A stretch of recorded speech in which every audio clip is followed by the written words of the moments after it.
Pues seguimos avanzando con el mundo ahora aquí en France 24. Vamos a traerles toda la información internacional, así que vamos con ella. Este 1 de mayo se celebra el Día Internacional de los Trabajadores con manifestaciones en todo el mundo. Un denominador común recorre el globo: la exigencia de condiciones laborales más sólidas y salarios dignos en medio del alto costo de vida. La Franja de Gaza sigue sufriendo los ataques de Israel. Varios lanzamientos de misiles y de drones en el sur, centro y norte del enclave dejan ya más de 20 muertos en esta jornada de jueves. Entre tanto, en Jerusalén se sigue luchando contra los incendios. Y como un acuerdo igualitario, así ha calificado Volodymyr Zelensky el acuerdo sobre minerales firmado con Estados Unidos. El presidente ucraniano agregó que el pacto con el que financiará la reconstrucción del país abre un camino hacia la modernización industrial de Ucrania. Hoy en nuestra sección Directo A nos vamos a ir hasta Reino Unido, en donde este jueves se está votando en unas elecciones locales que miden el pulso de la política británica. Está por ver el momento de los laboristas en el poder y un posible ascenso de la extrema derecha. Lo vamos a ver en minutos desde Londres, pero primero vamos con las noticias.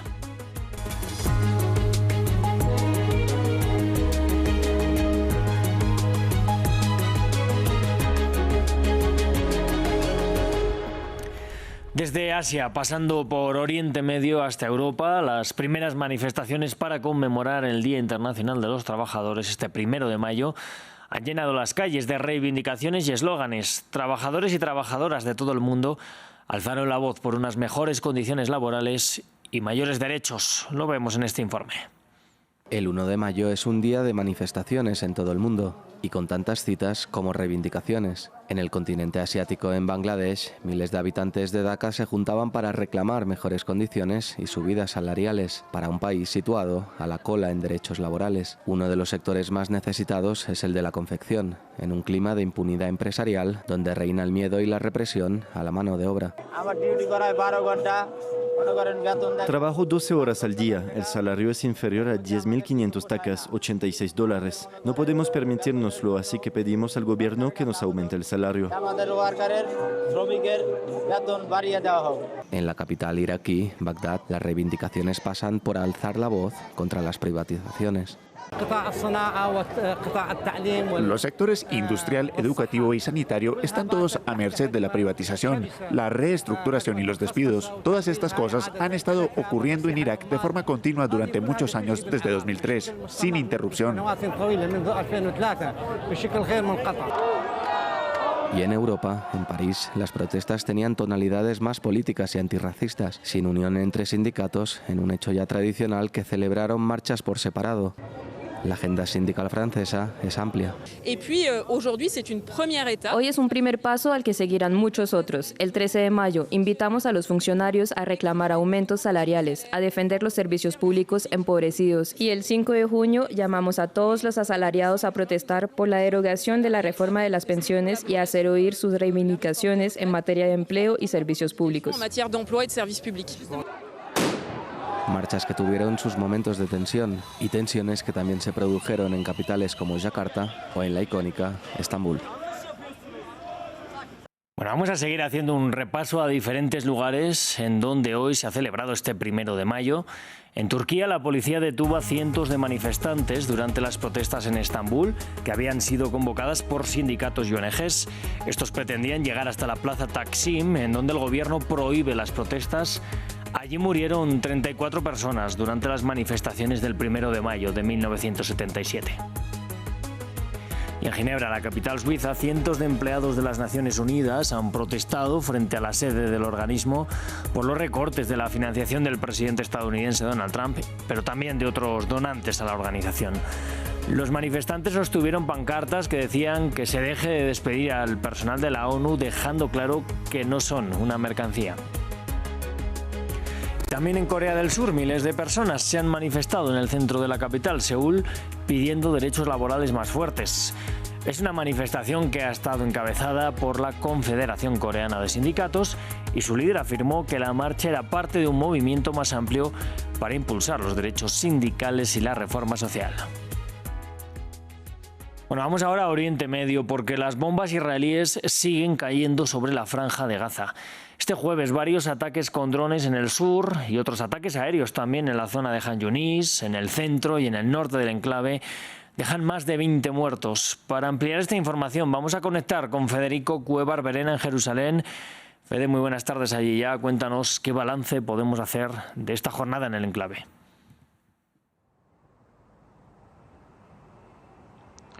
Sí, el Ministerio de Salud de Gaza, en el informe diario que presenta cada mediodía, señaló que en las últimas 24 horas, se registraron al menos 18 nuevas víctimas de los bombardeos israelíes, esto hasta el mediodía de hoy, a lo que hay que sumar otros 8 muertos en un bombardeo a una vivienda en Han Yunis, en el sur de la Franja de Gaza, un área que en las últimas horas ha sido intensamente bombardeada por Israel, según el hospital Nasser de Han Yunis. Precisamente de las 8 víctimas, 3 eran menores y 3 mujeres. Esto ocurre en medio de una catastrófica situación humanitaria causada por el bloqueo total de la entrada de ayuda humanitaria por parte de Israel, que mañana cumple 2 meses. Esta medida ha causado que desde el 2 de marzo no hayan entrado alimentos o combustibles ni suministros médicos y otros productos esenciales al enclave, una medida que Israel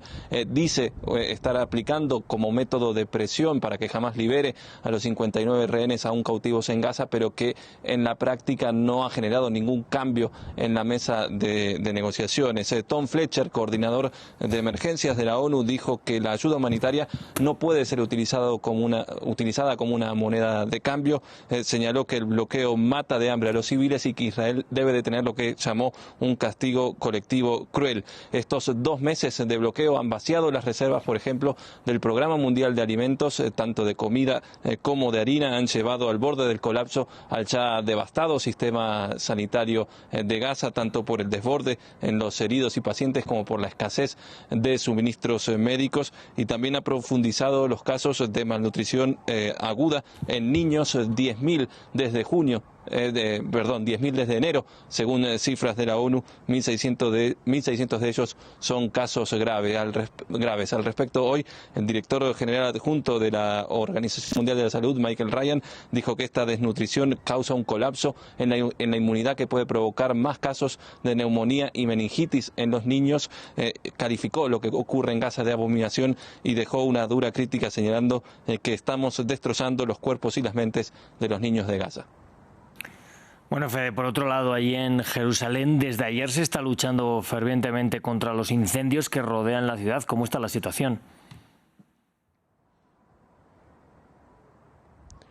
Sí, el Servicio de Bomberos de Israel ha declarado como controlados los incendios, o el macroincendio, mejor dicho, generado en las afueras de Jerusalén, casi 30 horas después de que se expandiera fuera de control. Estos incendios, de nuevo, insisto, los bomberos han declarado que están controlados. Esto en parte también porque mejoraron las condiciones climáticas en la jornada de hoy, bajó la temperatura, y más allá de que se mantienen las condiciones ventosas, y que los bomberos van a continuar trabajando a una menor intensidad, y que también advierten que si cambian las condiciones climáticas podrían llegar a reavivarse alguno de estos focos. Pero ya el jueves por la mañana las condiciones eran mejores y habían permitido el regreso de los 8.000 evacuados de unas 10 comunidades que habían sido trasladados de sus hogares que no sufrieron consecuencias por estos incendios, y ya con las llamas controladas los bomberos dicen que van a iniciar una investigación exhaustiva para conocer las causas de estos incendios. De momento, y a pesar de que el primer ministro israelí, Benjamin Netanyahu, habló de 18 detenidos relacionados a los incendios, la realidad es que fuentes policiales le han dicho a medios israelíes que son solo 3 los detenidos en la práctica y que no están relacionados a este incendio masivo, sino son sospechosos de haber intentado iniciar otros focos. En total, las autoridades israelíes cifran en 2.000 las hectáreas que han sido quemadas, incluyendo unas 1.300 hectáreas de bosques. Pues Federico Cuéllar Verena desde Jerusalén, una vez más, gracias por el reporte. Nosotros nos vamos ahora hasta Estados Unidos porque desde fuentes cercanas al asunto llega la noticia de que el asesor de seguridad Mike Waltz dejará su puesto, lo hará también su adjunto Alex Wong. en la que es la primera reestructuración del círculo íntimo de Donald Trump desde que volviera a la Casa Blanca. No queda claro si es una salida por decisión propia o forzada por el propio Trump, tras las críticas que ha recibido Waltz por la filtración de información militar en un grupo de mensajería instantánea, a la que fue agregado por error el redactor jefe de la revista Atlantic. Y entre tanto, el presidente de Ucrania, Volodymyr Zelensky, ha calificado el reciente acuerdo con Estados Unidos para la explotación de tierras raras como un pacto igualitario. El mandatario agregó que su país está interesado en ratificar este acuerdo lo antes posible, y es que recordemos que el documento aún debe recibir el visto bueno del Parlamento ucraniano. En este contexto queremos explicarles a qué nos referimos cuando hablamos de minerales raros, porque aunque estos elementos son muy apreciados por su uso en el sector electrónico, estos recursos realmente no son tan raros como parece, se lo contamos en este informe. Estos son los minerales de las llamadas tierras raras, un grupo de 17 metales químicamente relacionados situados uno al lado del otro en la conocida tabla periódica de los elementos. Se utilizan en casi todos los dispositivos electrónicos, pero especialmente para fabricar imanes que transforman la energía en movimiento para los vehículos eléctricos, teléfonos móviles, sistemas de misiles y otros dispositivos electrónicos. Actualmente no se conocen sustitutos, pero contrario a su nombre, las tierras raras no son raras. En realidad son relativamente comunes en la corteza terrestre, pero los lugares que disponen de la energía y el marco normativo propicios para su procesamiento y refinamiento a bajo costo, es decir, con mayor riesgo social y medioambiental, fueron cada vez menos a finales del siglo XX. Por eso, a finales del siglo XX y principios del siglo XXI, la producción abandonó Occidente y se concentró en China.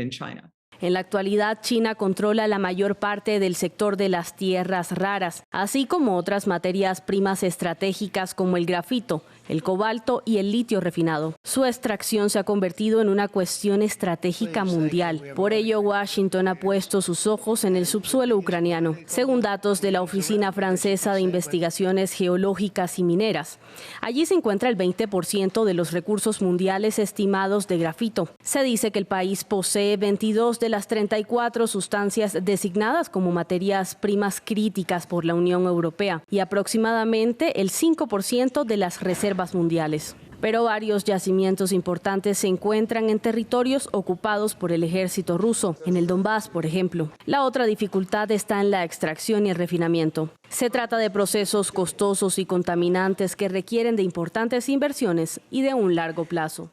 Y la Oficina de las Naciones Unidas para la Coordinación de Asuntos Humanitarios emitió un comunicado expresando la preocupación por la deportación de 250 migrantes a El Salvador.